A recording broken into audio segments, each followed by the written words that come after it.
Ciao! Aujourd'hui, on se retrouve pour la deuxième partie de la traduction de Ilia, mais cette fois-ci, on va parler de Ilia et de la notion de temps. Ne perdons pas plus de temps que ça, andiamo!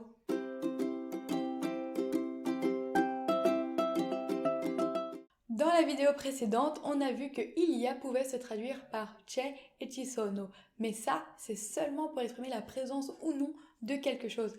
Ça ne permet pas d'introduire un complément de temps. Pour ce faire, on va devoir utiliser l'adverbe invariable fa.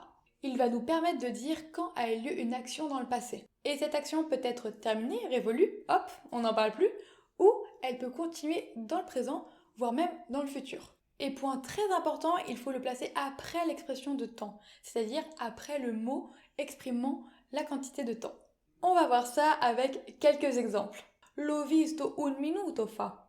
Je l'ai vu il y a une minute.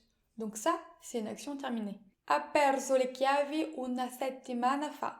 Il ou elle a perdu les clés il y a une semaine. Sono partiti per viaggiare tanto tempo fa. Ils sont partis voyager il y a longtemps. Et ces deux dernières actions sont toujours d'actualité. Il y a une deuxième manière pour exprimer une action qui continue à durer dans le présent. C'est en employant la formule est plus votre expression temporelle che ou sono plus votre expression temporelle che. Tout dépend si l'expression temporelle est au singulier ou au pluriel. È un mese che non vede Artù.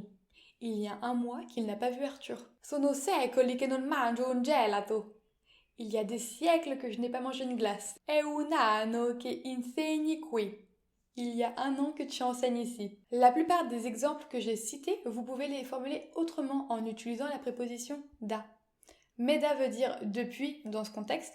Du coup, on dévie un peu du sujet de la vidéo qui, je le rappelle, est plus spécifiquement sur Ilia. Et voilà, c'en est fini de la leçon sur Ilia. Si vous avez des questions, n'hésitez pas, aucune question n'est stupide et je ferai de mon mieux pour y répondre.